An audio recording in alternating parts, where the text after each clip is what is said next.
What's up, Lantern fans? It's the Emerald Enthusiast, the co-host of the Emerald Echo podcast.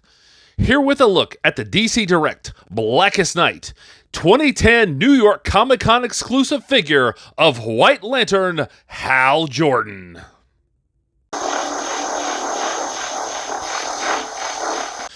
As promised, I'm continuing to review all of these Blackest Night convention exclusive DC Direct figures here on my YouTube channel. So with no further ado, let's get to it.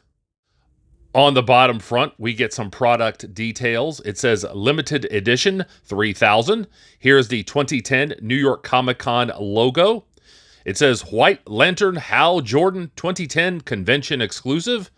Here's the DC Direct logo. We also get a white version of the Green Lantern symbol, which is a little weird, but it says wearable White Lantern power ring inside.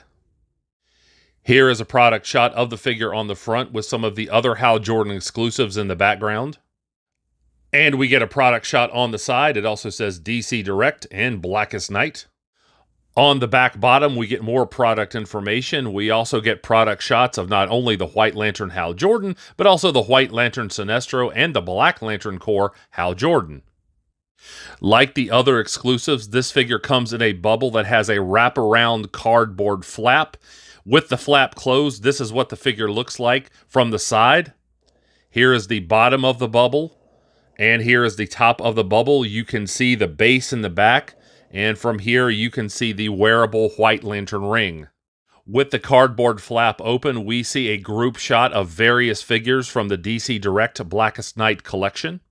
On the inner spine, we see the White Lantern symbol as well as the Black Lantern symbol.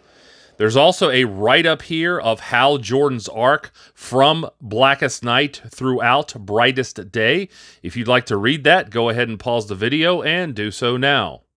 Here is the figure within the bubble. Again, I like this overall packaging. I like the positioning of the accessories, the way that the figure is framed within this bubble, as well as the emotional spectrum motif in the background. But now I think it's time to bust this figure out of the package and see what's inside.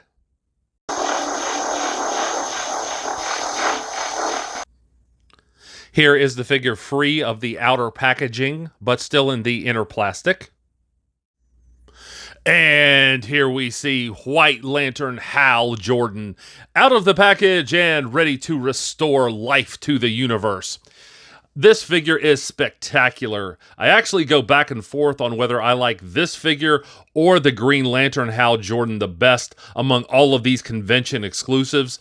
But nonetheless, let's take a closer look at the loose details of this figure now.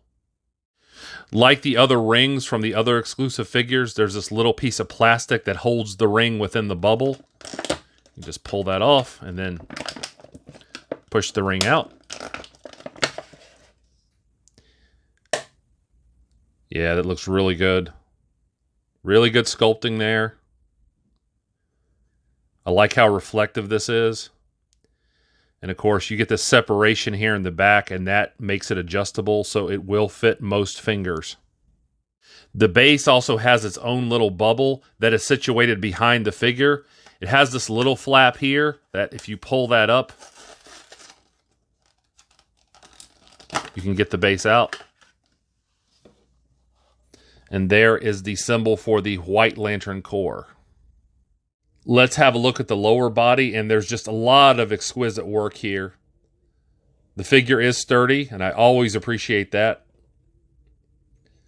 I love how these boots look. I like how reflective they are. Good sculpting to give you the musculature here. You can see definition on the calf muscles back here. Got these wrinkles sculpted into the boots. Here is the peg hole here. There's also a point of articulation at the top of each boot. So not only do I appreciate that, I like that they gave us this trim here, the black line. I do appreciate that.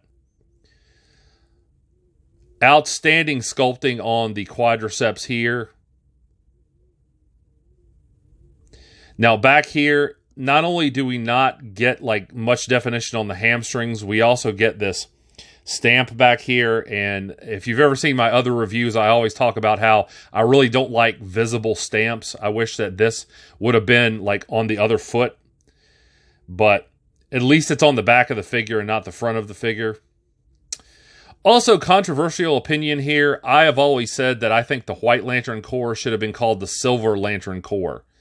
There was a lot of silver used in the design, and even the white sections, they're so reflective. Even if you like look at them in the comics, I just think that they should have been called the Silver Lanterns. So that's just my opinion. The knee and hip joints are a little lacking in terms of articulation. We get this single peg at the knees here, and it only goes up that far. So I really feel like we could have been given a better angle with that. And with this type of hip joint, we already know that the figure won't be able to kick outward for a side kick. The front kicking articulation, that's not bad. I feel like it could go a little bit further up, but that's just a minor complaint. I don't like the fact that you can't get the figure to step backward at all. As you can see, I'm applying a little bit of pressure here, and the leg won't go backward. So in terms of articulation with the lower body, it's a little lacking, but in terms of aesthetics, it's outstanding. Let's have a look at the torso now, and there's no articulation. I really would have preferred like a crunching joint here at the upper part of the torso, but there's nothing like that. But the sculpting and the paint applications is outstanding. See this magnificent looking set of abdominals here. Lots of good sculpting around the ribs. Get this definition with the pectorals up here. I like that a lot. Nice tight line work with the separations of the colors in the costume.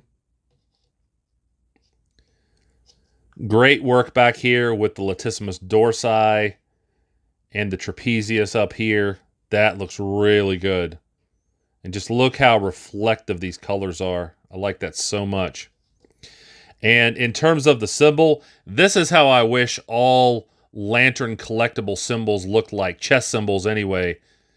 You can see how it's raised, like it looks like something that is on top of the uniform. It's not just perfunctory effort with a sticker. That looks really good, and you can clearly see the White Lantern symbol there. So again, in terms of aesthetics, DC Direct did an outstanding job here. Let's have a look at the arms now, and there's really not much to criticize here. Love how reflective they are. The molding is really good. Lots of just outstanding sculpting work with the forearms here. You get this differentiation with the biceps and the triceps. By the way, underneath here, the triceps look really good. Again, nice tight line work. Good definition in the deltoids. Here's the inner arm. Again, good definition. The fists look good. I do want to point out that with this fist, you can see the tad bit of separation here. That's warping from the packaging. I think it's kind of pushed the fist inward a little bit. Doesn't look bad, but I just wanted to make people aware of that. Single jointed elbow, so you can get his arm to go up this far. Also a bicep swivel, and I do appreciate that. As far as this ball joint here with the shoulder, you can get it to go up this far. That's what it looks like from behind.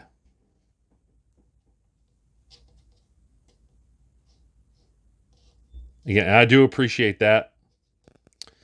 Now let's get a look at the ring. So here is a close-up of the ring. And again, like with the other exclusive figures, I think it's undersized. I think the overall shape of the ring isn't bad, but you really can't make out the White Lantern logo. So I would say mediocre. I really think DC Direct could have done a little bit better job here. Here's a close-up of the head sculpt, and DC Direct did an outstanding job here. I like the overall shape of the head. And I really like this serene look for the White Lantern. This is different than the green and blue Lantern head sculpts, and I really like that they gave us this. I actually think that they should have used this for the blue Lantern exclusive as well, because it just looks like it's more fitting for that emotion. Good sculpting here on the ears. Like how that looks. Good definition there. The hair looks more combed than it does with the blue and the green head sculpts. There's less lines on this face, and I actually think that works really well. Hal looks like he's in his prime, so I appreciate that. And this mask, this is magnificent. I love that paint choice. That metallic paint just makes the light dance off of it. And this couldn't have been easy to do, by the way, but you can see the black trim around the eyes, and that differentiates the eyes from the mask. So I really appreciate that. In terms of articulation, you can get him to look side to side. Doesn't go up very far at all. You can get him to look down a little bit. And there is some head tilting, so I always appreciate head tilting. So I really appreciate the effort from DC Direct here.